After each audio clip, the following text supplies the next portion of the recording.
wanta an armaan gaditti si tarreessu kana jireenya kee keessatti kunguman godhi. Maaliif yoo jettee kabaja kan kee eenyummaa kan kee nama wajjin jiraachaa jirtu san biraa si kaasa yookiin dhabda waan ta'eef jechuudha. Yoo yaa shamaar kafuunee jira jirtu obboleeyyan baga jiraatan isiniin jecha baga gara miidiyaa kiyyaa kana dhuftanii hedduu galatoomaa warri na wajjin jirtan isiniin jedha. Tokko farratti abbaan mana keetii ol jaalalleen kee baada ta'uu ni beekta. Baadadha. Haqiiqa dhugaan isinitti hima baadadha. Eshi akkamitti aanuchoo baadadha. Abbaan mana kiyyaa ol jaalalleen kiyya qaama kiyya jechuun keessanii nafu. Okay, tamam rakkoo qabu. Abbaan mana keetii yookiin jaalalleen kee kuni ilmaan lama ilmaan sadii walirraa argattanii osoo wanti wayii jidduu keessanitti dhufee adda baatanii gaafa adda baatan sanirraa baadaa walii taatan. Innillee siif baadadha, atillee isaaf baadadha. Kanaaf nama wajji jiraatan tokko kabajaa keessan eeggachaa akka kabajni keessan isin eeggamuun wajjin jiraadha.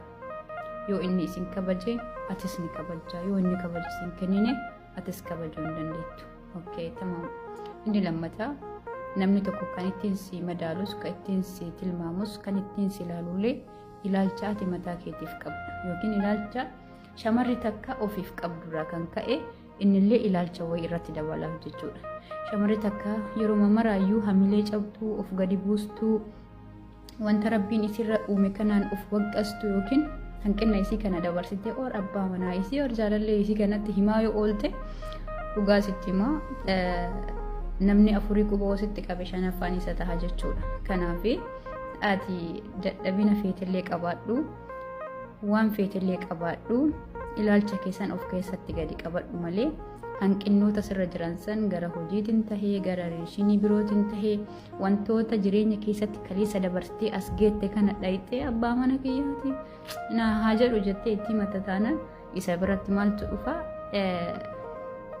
akka waan ati bakka homaa dandeettii hin qabne akka waan ati quwwaa waan san keessa jechuun dadhabina keetii wanni sun badee waan akkasitti fudhata waan ta'eef akka dadhabinaatitti silaal ilaalcha ati ofiif qabdu ilaalcha ati waa'ee ta'uu qabda sii galeemi. Kanaaf ilaalcha ati ofiif qabdu murteessaa jireenya kee keessatti walii galla kanarratti. Inni sadaffaan immoo isa hinaafsisuuf jecha dubartiin jaalallee kee tahee abbaa mana kee tahee isa hinaafsisuuf jecha or takka hin akurruftiini takka jalaa callistii takka immoo namoota isii barbaadan kana walitti qaqqabdetti ebaluun sun barna barbaada ebaluun sun bar akkana naan jedhe ebaluun sun bar akkana naan jedha yoo ka jirtu taate yeroodhaaf aariin itti dhagahamuu mala boodarra garuu fuula sirraa deeffata namichi. Uummanni kun makluuqni jarri kun beektaa uummata ajaa'ibaati sammuun isaanii akkami akka yaadu hin beekne. Innaa abbaa mana keetii ol jaalallee kee hinaafsisuuf jecha dirqama maqaa dhiiraa itti dhayuu qabda jedhee yaadu yookiin barbaadamuu kan kee isaaf ibsuudhaaf baay'ee si barbaachisa natti fakkaatu. Miknyaatuun dhalaa erga taate yookiin dubartii erga taate osoo waggaa 60 mallee taate namni isii barbaaduun dhabamu waan ta'eef sababni isaallee onuu isaa sigalee waan dubartii taate qofaafuyyuu ni barbaadamta jechuudha. Dubartii ta'uun kee bichaan akka ati barbaadamtu si godha. Kanaafuu dirqama abbaa mana keetii yoo inni tukurratti si dhabe yeroo si dhabe yeroo isaa sana akkasitti deebisuuf jecha barbaadamuu kan kee dhiiraa hedduun barbaadamuu kan kee itti mul'isuun bu'aa sii qabanatti hin fakkaatu. Wantoota kabaja kan kee isa biratti akka xixiqqaattu si godhan keessaa isa tokko tahee argama jechuudha. Inni biraa mootu nama tokkorraa nama wajji jiraannu miti or nama jireenya wajji oofachuuf yaanne miti or nama jireenya keenya karaa dheeraa waliin deemuuf qophoofnu miti nama kanifuyyuu kabaja qabaannami. Ani kabaja yoo barbaade even kabaja kennuu qaba tamaam. Yoo ati kabaja hin kenniniif innillee kabaja sii kennuu hin danda'u. Kanaafiyyuu nama wajjin jiraatu tokko tuffii ittiin argisiisin kabaja irraa barbaadu san irraa ni argatta. Garuu ati sagalee itti ol fuutee dubartiin takka iloolaan beekta sagaleen isaanii itti dhaga'a. Namichi gaafa kana tashamaqaqaa waan deemuuf atuun kabajuunis kabajuu hin danda'u. Bakka ofii bakka kabaja namaan kenne tokkotti immoo kabaja barbaaduun sirrii miti. Kanaafuu kabaja irraa barbaadda ta'e atillee kabajeen sagaleetti waliin fuudhin waan itti dubbachuu barbaadu waan irraa beekuu barbaadu tokko bira gattaa'e haasofsiisi irraa hubachuudhaaf yaali nama akkasitti yaada fi jechoota walii galuu dandeetta yoo ta'e bira gattaa'iti wanni kun maaliif ta'e jedhi gaafadhu ilaalcha xiqqeennaa jechoota nama keessatti xixiqqeessan kana yoo fayyadamte qaalichi tokko sirraa fagaataa lammata immoo kabaja sii dhaba jechuudha. Yaa hin barbaachisu kun. Inni bira dubartii bakka dhiiraa bootu. Yaa dubartii bakka dhiiraa boote jechuun yaa jaalallee kee yoo ta'e yookiin jaalallee isaa yoo taate yeroo bilbiluu qabutti yoo siin bilbilin yoo ati bilbilaa oolte yoo ati argaa oolte yoo ati proogiraama hundaayyuu atummaan bakka tokkotti qabaa yoo oolte namichi waan hojjetu dhaba jechuudha. Sagalee bakka isaa buutee waan hojjetaa jirtu tarii kabaja si dhabuu mala. Lamsaadhaaf jarri kuni waan tokko ari'anii qabuu jaalatan. Yaa salphatti waan argatan tokko ani barra saayikoon isaanii kun akkamitti akka yaadu na dhibaa bara. Waan salphatti sila namni waan salphatti argate tokko bakka tasgabbaahee nyaatame jarri akkasiin barbaadan. Yeroo mamara ati waan hunda proogiraama hunda nama baasu yoo taate ka bilbiluu sima yoo ta'e ka arguu sima yoo ta'e ka waa hundaa keessatti bara ati jaalala isaa qabdurraa kaka'ee beeki jibbaa miti bara. Jaalala isaa qabdurraa bakka isaa qabdurraa kaka'e wantoota sangoota jechuudha. Isaan garuu waan sanitti hin amanan fiiganii qabuu jaalatan siigalee kanaaf dubartii bakka isaanii buutee waan silaa jarri gochuu qabdu gootuuf baay'ee kabajan qabaniif. Kanaafuu ati bakka dubartii bu'u inni bakka dhiiraa haa bu'u. Yeroo si bilbiluu qabutti yeroo mara isa eegee miti siigalee amma hannichoo akkasuma jette jettanii harka rarrattanii taa'ina. Yeroo mara isa eeguu miti garuu immoo bakka yeroo hundaayyuu isaatti yeroo kan keembesti godhaa oolta taana waan dalagaa birootu qabdu seensa jechuudha siigalee. Kanaaf namni gara jireenya keessanii dhufu akka qaama lammataati malee akka qaama tokkoffaatitti tahuu hin qabu. Kabaja keessan bi'aa xariiqan kabaja keessan sirriitti eeggadhaa. Sammuu keessan eeggadhaa of kunuunsaa. Sammuun namaa akkuma garaa keessaniif nyaata filatamaa qabu tokko barbaadan sammuu keenya kanallee waan filatamaa ta'e tokko gara isaatti fiduu danda'uudha qabna. Yoo akkas hin tahin wantoonni xixiqqoo mira keenya miidhuu danda'a waan taateef jechuudha. Kanaaf viidiyoon kiyya kanarraa kanuma fakkaataa guddaa galatooma. Viidiyoo kana sheer walii godha. Qabxii shanan ansii fide kana gurra qalbiitiin na dhaggeeffadhu. Bultii kee keessatti si fayyadu waan ta'eef. Yooyyaa hashama harka fuunee jirra jirtu obboleeyyan baga jiraattan. Ana birallee baay'ee michuudha. Rabbi haa galatu. Warreen koomantii kiyya jalatti jaalalli hin jirtu jettanii amantanii jaalalli yeroo kamillee akka jirtu ofitti hima.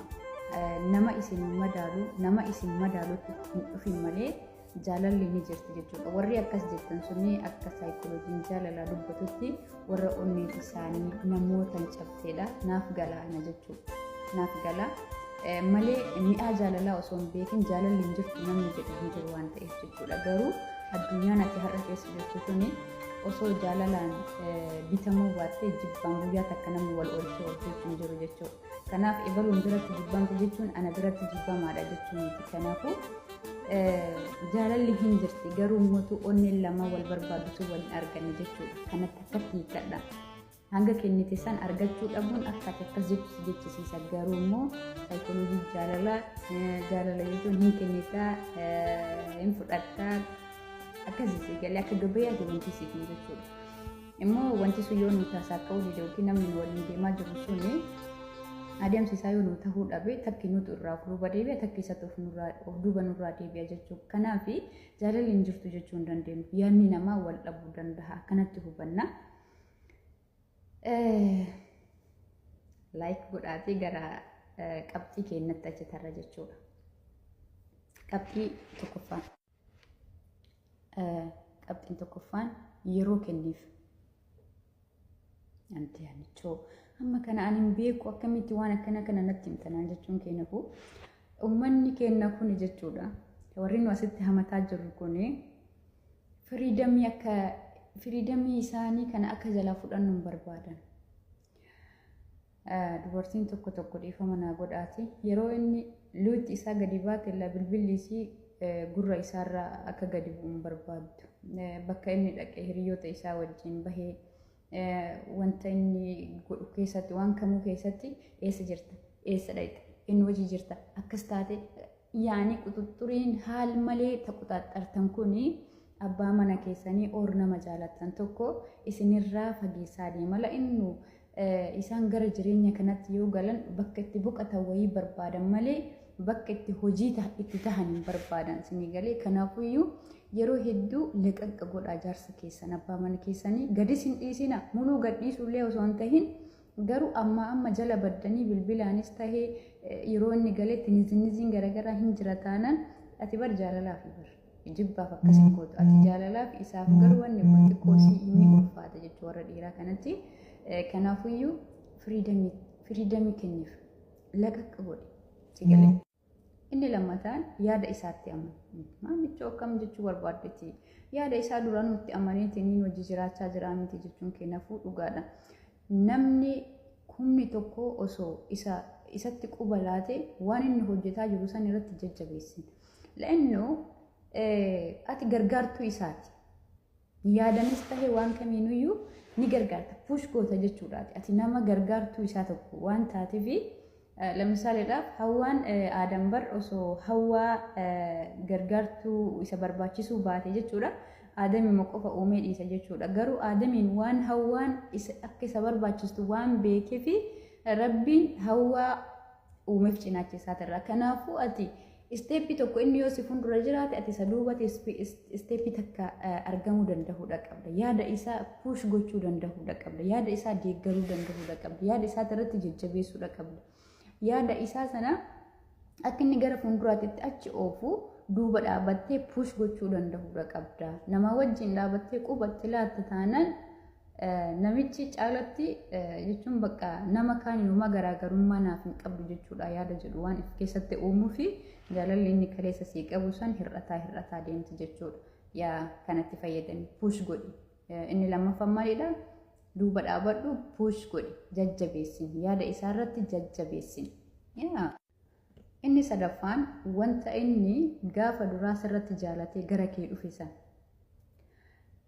funyaan kee tahee qaama kee tahee qulqullina kee tahee foolii makana jechuudha namni bar foolii garagaraa qaban foolii kan kee tahee wanta wayii inni jaalatee sitti dhufa akkanumatti sitti hin dhufu tarii amala keellee haa ta'u jechuudha waan wayii sirraa jaalatee gara kee dhufe waan ta'eef wanta inni kaleessa sirraa jaaladhee jira jedhee sitti hime san sirriitti kunuunsiif sirriitti qabiif sirriitti yaani bakka kenniif sigalee bakka kenniif bultikeetii meeree kun aarsaatti kafaluun rakkoon qabu haga silaa danda'ame tokkoon jechuudha sigalee kanaaf wanta inni kaleessa sirraa jaalatee sitti dhufe sana sirriitti kunuunsiif qabiif sigalee bakka akka inni yeroo kamillee waan sana sirriitti arguu ni barbaada sirraa arguu ni fedha amma dubartii tokko jaarsi yeroo isheen deessu yeroo isheen waan garagaraa yoguu isii mudatu kaleessa bara akkanaa miti isiin waan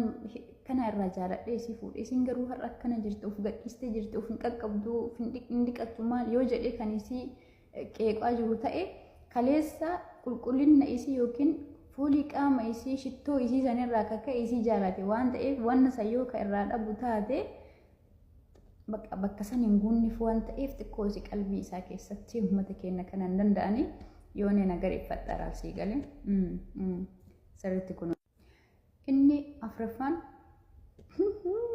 jechoota jaalalaa jechoota jaalalaa dubartiin keenya akka waan inshaallah wanti wayii diroonii wayiitiin duubaa dhaabataniitiin argitanii sodaachisanii wayiitiin fayyadaman jechoota jaalalaa dubartiin tokko bakka asii jaaladha abbaa mana kiyyaa jechuun manna du'i osoo jettee isii qillaale jechuudha maaliif beekta yoo kana jedheen atuffata fa'a jetti duruu harka walirra kaattee qoffee isii lama walirra kaattee teetti abbaa mana keetiiti nama wajji jiraachaa jirtu tokko jaalala isaa ibsiif jechoota babbareedaa jaalala keessatti silaa dubartiin tokko abbaa mana isiitiif fayyadamuu qabdu jedhiin banagaraachila nuti yeroo baay'ee jechoota ni barbaannan beektanii abbaa mana keenyatti irraa namni jaalladhu tokko irraa jecha gaarii jecha bareedaa jecha qalbii teenna tasgabbeessu wayii irraa isaan illee akkasuma jechoota jaalalaa nurraa ni barbaadan. Kanaafiyyuu jechoota jaalalaa yoo inni alarraa dhufu yoo inni si biraa mana kee keessatti abbaa mana keetii sana kunuunsini jechoota jaalalaa mimmi'ooftu babbareedduu sana gaa kana sani jedhiinsi jedhuwani fayyadami akka inni mana isaa hawwu godhi akka inni mana isaa yoo ala gadi bahe haadhati haadha manaatiyyatti galuu qaba jedhee akka inni keessi isaa dhaabbatu godhuu danda'uudha qabda.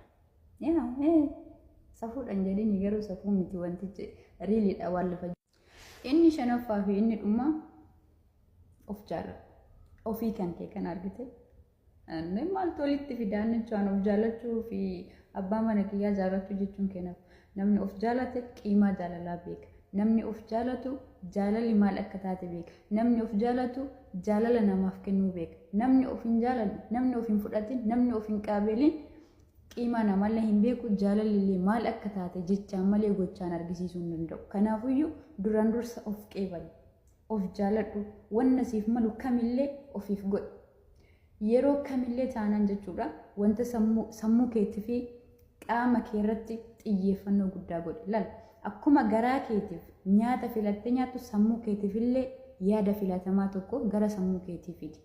Kana jechuun ilmaan keetiifis haftee taata, abbaa mana keetiifis haftee taata, ofiisis haftee taata, namoota si cinaa jiraniif illee haftee taata. Yoo guyyarraa yeroorraa wanta haarawaa sammuu keetiitti fiduu hin dandeenye sammuu kan kee guddisaa hin deemne